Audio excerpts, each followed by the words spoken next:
আজ ভারতবর্ষ স্বাধীন, কিন্তু প্রাচীনকালে বহু বৈদেশিক শক্তি এসে ভারতবর্ষে যথেচ্ছভাবে নিজেদের শাসন ক্ষমতা কায়েম করার চেষ্টা করেছে।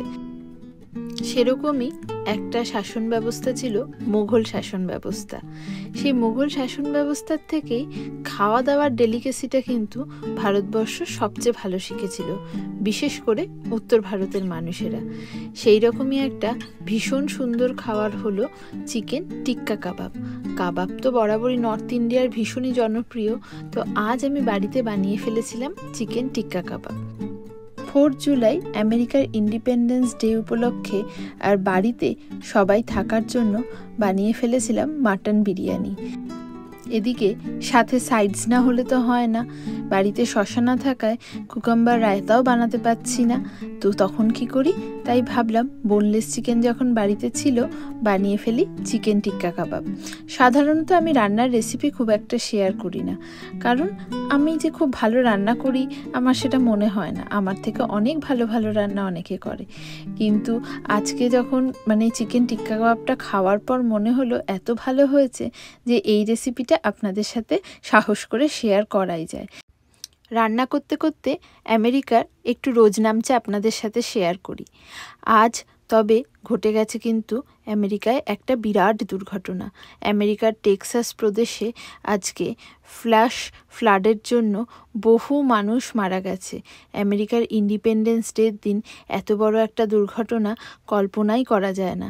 আর যারা মারা গেছে তাদের মধ্যে 27 জন বাচ্চা ছিল। একটা নদীর সামনে তারা সামার ক্যাম্প করছিল। জানেনই তো এখন সামারের সময় আমেরিকার বিভিন্ন স্কুল থেকে সামার ক্যাম্পে নিয়ে যায়। সেই রকমই একটি এলিমেন্টারি স্কুল থেকে অনেক বাচ্চাকে নিয়ে সামার ক্যাম্পে যাওয়া হয়েছিল ওই নদীর ধারে। আর এলিমেন্টারি স্কুল মানে যেখানে কিন্ডারগার্টেন থেকে ক্লাস 5 অবধি বাচ্চারা পড়ে, ভাবুন তো তারা কত ছোট। শুনেই এতটা খারাপ লাগছিল যে কি বলবো। সেই জন্য আজ যুক্তরাষ্ট্র বড়ই চুপচাপ, বড়ই মনমরা।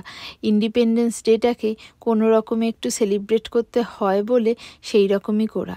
আগেরবার যেরকম প্রচণ্ড উচ্ছ্বাস মানুষের মধ্যে দেখেছিলাম, এইবার কিন্তু যুক্তরাষ্ট্রের মানুষের মধ্যে সেই ফায়ারওয়ার্কস বলুন, ঘুরে বেড়ানো, খাওয়া দাওয়ার সেই উচ্ছ্বাসটা চোখে পড়ল না। চিকেনগুলোকে ম্যারিনেট করে মোটামুটি 2 থেকে 3 ঘন্টা রেখে দিলে খুব ভালো, তাহলে কিন্তু নরম হয় আর জুসি হয়।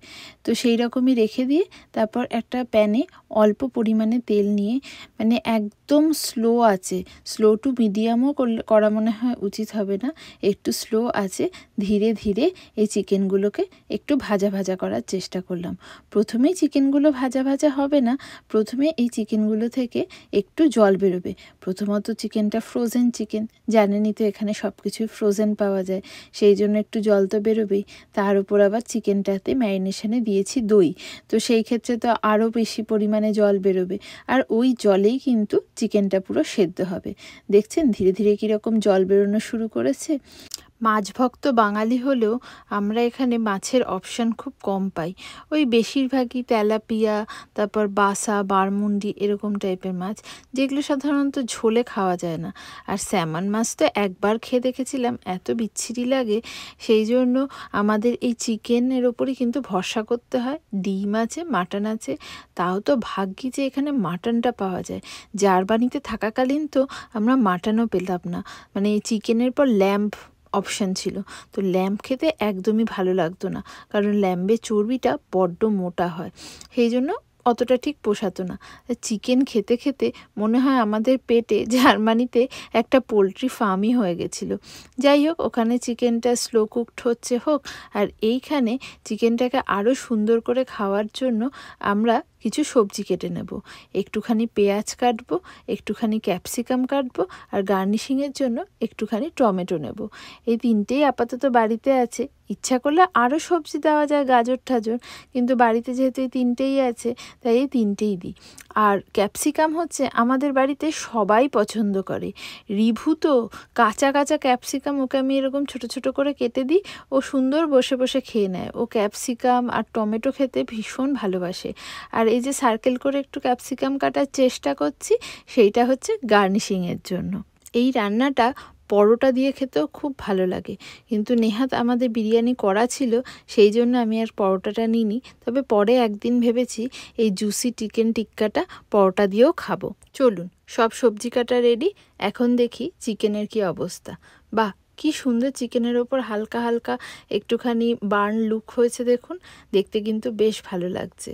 আর কিন্তু আমরা তেলই দেব না। এই যে চিকেনের গা থেকে যেটুকু তেল বেরিয়েছে, ওই তেলেই এই যে সবজিগুলো কাটলাম সেগুলোকে সটে করে নেব। আর সেগুলোকে একটু প্রচণ্ড কুক করব না, একটু অল্প কুকই করব, যাতে মুখে সবজিগুলো পড়ে, তবেই কিন্তু খেতে ভালো লাগবে।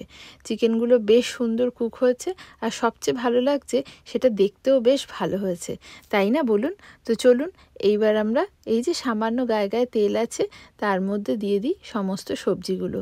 আসলে একদম নতুন ননস্টিক প্যানে করায় এই অল্প তেলের মধ্যে সমস্ত এরকম সবজিগুলোকে সটে করার সাহসটাই দেখালাম। কিন্তু যদি একটু পুরনো সসপ্যান হতো তাহলে কিন্তু এটা করতে একটু আমাকে বেক পেতে হতো। যাই হোক, নতুন বলে আমার খুব একটা সমস্যা হলো না। এইবার এই চিকেনের গায়ের মশলাগুলোই এই সবজির মধ্যে লেগে যাবে, আর এইটা আবার কিন্তু স্লো কুক করব খুব সামান্য সময়ের জন্য, এই ধরুন 2 থেকে 3 মিনিটের জন্য।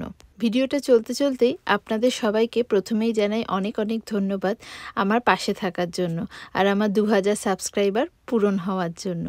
এইভাবেই আমার পাশে থাকবেন।